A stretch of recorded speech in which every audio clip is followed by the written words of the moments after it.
Society has a name for men like you. If you are over 40 and you have stopped chasing women, they call you broken. They call you bitter. They say you are afraid of commitment, or that you have low testosterone, or that you are just lazy. They create entire psychological profiles to explain why a man would choose to step out of the dating market. They tell you that you are giving up, but they are wrong. You aren't giving up. You are waking up.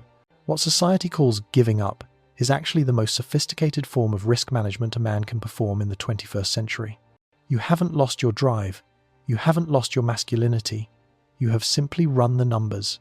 You have looked at the modern dating landscape, analyzed the costs, calculated the risks, and projected the potential returns. And the math came back undeniable. The investment is no longer worth the liquidity. We need to have a very serious, very brutal conversation about why millions of successful, stable, decent men are quietly closing their wallets and their hearts. This is not about hating women. This is not about anger. This is about economics. This is about self-preservation. This is about the realization that the modern dating market has become a rigged casino where the house always wins and the player that's you is expected to put everything on the table for a chance to win a prize that doesn't even exist anymore. Let's start with the first uncomfortable truth. The game hasn't just changed, the board has been flipped. 30 years ago, the contract was clear. A man provided security and stability, and in return, he received respect, loyalty, and a peaceful home. It was a transaction based on mutual necessity and mutual benefit, but today, that contract has been torn up. You are living in an era where the rules of engagement have shifted so drastically that participation is no longer a rational choice for a man who has assets to protect. Think about it. Why would a rational investor put his resources into a venture with a 90% failure rate, a 50% chance of catastrophic financial loss, and a 100% guarantee of emotional exhaustion? He wouldn't. He would withdraw his capital. And that is exactly what you are doing. You are performing a strategic withdrawal. Society tries to shame you for this. They shame you because your participation is required to keep the machine running. They need your attention, your validation, and your resources. When you stop chasing, you disrupt the economy of attention. But you have realized something that the younger men haven't figured out yet. You have realized that peace is more valuable than validation. Let's talk about the biology of this decision, because this is where the shaming tactics usually start. People will tell you that your testosterone is dropping, and that's why you don't care. They are lying to you. The decline in testosterone that happens after 40 isn't a curse. It is a gift. It is a biological clarity filter. When you were 25, you were biologically intoxicated. Your hormones were driving the bus. You would tolerate disrespect, you would ignore red flags, and you would chase women who brought absolutely no value to your life, simply because your biology demanded it. You were willing to sacrifice your dignity for the possibility of intimacy. That wasn't passion, that was blindness. But now, that fog has lifted. You see things for what they are, not for what you hope they could be. You look at a woman, and you don't just see a pretty face. You see a liability sheet. You see the potential for drama. You see the baggage. You see the financial risk. You are finally thinking with your big brain, not your little one. This clarity allows you to ask the most dangerous question a man can ask. What does she actually bring to the table?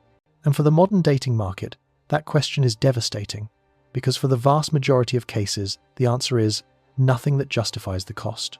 This brings us to the environment you are supposed to operate in, the digital landscape. If you have tried online dating recently, you know exactly what I am talking about. It is a digital delusion. Social media and dating apps have created a hyperinflation of sexual market value. A woman who is objectively average, someone who, 30 years ago, would have been happy to build a life with a stable, average man, now has thousands of men in her pocket. She opens Instagram and sees likes from millionaires, athletes, and models. She opens a dating app and has 500 matches in an hour. This creates a psychological distortion. She believes she deserves the top 1% of men, even if she brings nothing exceptional to the bargain. So, when you, a decent, hard-working man in your 40s, try to approach or engage, you are not just competing with the other men in the room. You are competing with the digital phantom of a billionaire that she thinks she is going to meet next week. The standards have become detached from reality. You are expected to be 6 feet tall, make 6 figures, have six-pack abs, and be emotionally available while also being a bad boy, while also being a provider. It is an impossible resume for a job that doesn't pay well, and you have realized that you don't need the job. But the rejection and the delusion are just the surface level annoyances. If that was all it was, maybe you would keep playing. But you stopped because you looked deeper. You stopped because you saw the 3 deadly risks that are baked into the modern dating cake. These aren't minor inconveniences. These are risks that can ruin your life. Let's look at the first and most tangible risk, the financial and legal minefield. If you are over 40, you have likely spent 2 decades building something. You have a career. Maybe you have a house. You have a 401k. You have savings. You have assets. You have spent thousands of early mornings and late nights accumulating the resources to secure your future. Now, look at the legal state of marriage and cohabitation in the West. It is a system designed to facilitate wealth transfer, and rarely in your favor. Divorce laws are no fault, which means a contract can be broken by one party, for any reason, at any time, and the other party, usually the higher earner. Usually the man is penalized for it. You could lose half of everything you have built. Alimony can turn you into an indentured servant for years. Child support calculations can be weaponized. You are looking at a system where you sign a contract that rewards the other person for breaking it. Who in their right mind signs that deal? And it's not just marriage. In many jurisdictions, cohabitation laws are catching up. Just letting someone move into your house can grant them rights to your property. You are literally inviting a potential lawsuit into your living room. You have to ask yourself, is the companionship I am getting worth risking my retirement? Is it worth risking the home I want to die in? Is it worth risking the legacy I want to leave for my children? For the Awakened Stoic, the answer is a resounding no. The financial downside is catastrophic, and the financial upside is non-existent. You are not acquiring an asset, you are taking on a liability. You are not just dating her, you are dating her credit score, her student loans, her spending habits, and her potential to litigate. Then there is the second risk, one that is unique to our modern era, the reputation trap. We live in a culture that has weaponized accusation. The concept of innocent until proven guilty has eroded in the court of public opinion. In the workplace, in social circles, even in a gym, a man's reputation hangs by a thread. Approaching a woman used to be a normal human interaction. Now, it is a high-stakes gamble. If you misread a signal, or if she is just having a bad day, or if she decides to interpret your confidence as creepiness, you can end up being filmed. You can end up viral on TikTok as the weird guy at the grocery store. You can face a complaint at HR that derails your career. The definition of harassment has expanded so broadly that it covers almost any unwanted interaction, but you cannot know if the interaction is wanted until you initiate it. It is a catch-22. If she finds you attractive, it's romance. If she doesn't, it's harassment. And since you cannot read minds, every approach carries the risk of social destruction. Why would a man who has built a professional reputation over 20 years risk it all for a 5-minute conversation at a bar? It is simply not intelligent. The juice is not worth the squeeze. The risk of being labelled, cancelled, or shamed is a powerful deterrent for any man who has something to lose. So you stay silent, you keep your head down, you do your work, you go home. It's not cowardice, it's containment. And finally, the third risk, and perhaps the most exhausting one, the emotional ROI and the invisible tax. We talk a lot about money, but emotional energy is a finite resource too. And modern relationships levy a heavy tax on your peace of mind. This is the invisible tax. It is the cost of constantly having to manage someone else's emotions. It is the cost of walking on eggshells. It is the cost of being the stoic rock while someone else creates storms just to feel something. If you are dating women in your own age, bracket women in their late 30s or 40s, you are dealing with a specific set of complications. Many of these women are single mothers, and let's be brutally honest about what that entails. When you date a single mother, you are not just dating her. You are dating her ex-husband. You are dating her children. You are dating the trauma of her divorce. You are entering a situation where you will always come second, third, or fourth. You are expected to provide the resources and stability of a husband, but you will only receive the authority and respect of a boyfriend if that. You are inheriting problems you didn't create. You are paying off a debt another man ran up. You invest 100% of your resources, your time, and your care, but you receive part-time affection in return. It is an asymmetric trade. And if she isn't a mother, she might be a career woman who has spent 20 years competing with men and has forgotten how to be with one. She brings the boardroom energy into the bedroom. She wants you to lead. but she fights you for the steering wheel at every turn. It is a constant power struggle. It is exhausting. You come home from a day of fighting battles at work, and instead of entering a sanctuary, you enter another battlefield. You have to validate her, listen to her vent, navigate her insecurities, and suppress your own needs to keep the peace. You realize that your life is actually more peaceful, more orderly, and more enjoyable when she isn't there. And that is the moment the switch flips. That is the moment you stop chasing. When you calculate the invisible tax, you realize that the price of female companionship has inflated to a point where the market can no longer bear it. You are not willing to pay with your sanity. Now, society wants you to feel bad about this realization. They want you to feel lonely. They paint a picture of the older bachelor as a sad, pathetic figure eating microwave dinners in a dark apartment. But that is not your reality, is it? Let's reframe this. Let's talk about the power of walking away. When you stop chasing, you are not embracing loneliness. You are embracing autonomy. There is a massive difference. Loneliness is a feeling of lack. Autonomy is a feeling of possession of your own life. Think about the reality of your life right now, without the chaos of modern dating. You wake up when you want. The house is quiet. It is clean. The things you bought are exactly where you left them. There are no passive-aggressive notes.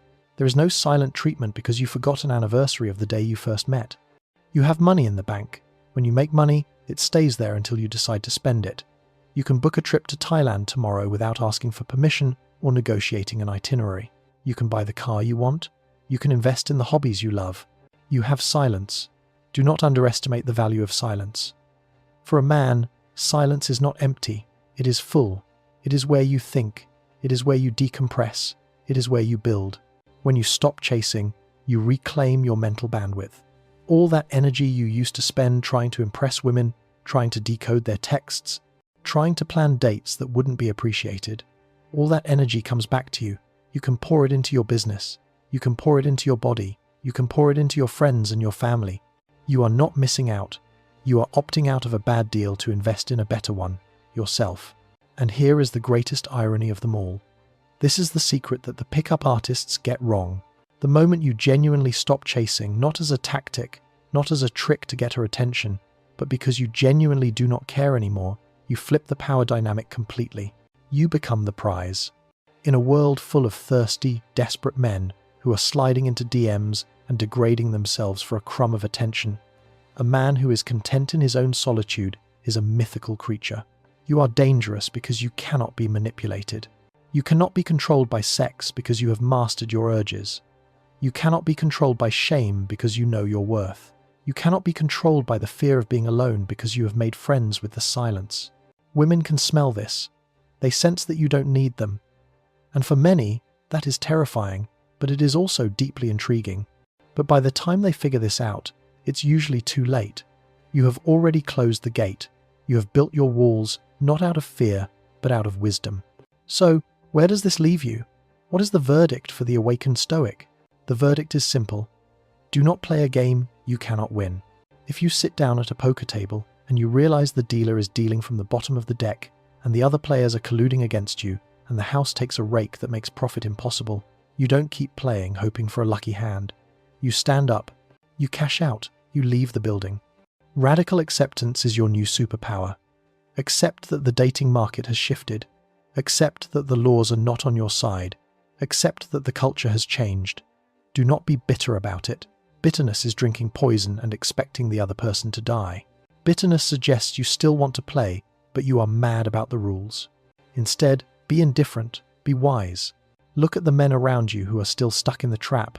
Look at the divorce proceedings. Look at the custody battles. Look at the men who are afraid to speak in their own homes. Look at the men who are working overtime to pay for a lifestyle they don't even enjoy, just to keep a woman happy who will likely leave them anyway. Do you envy them? No. You pity them. You have escaped. You are the one who got away. So, use this freedom. Do not just sit in your room. Build your empire. It doesn't have to be $1 billion company. Your empire is your body. Get in the best shape of your life. Your empire is your mind. Read the books you never had time for. Your empire is your peace. Become the patriarch of your own life. Mentor younger men who are still confused.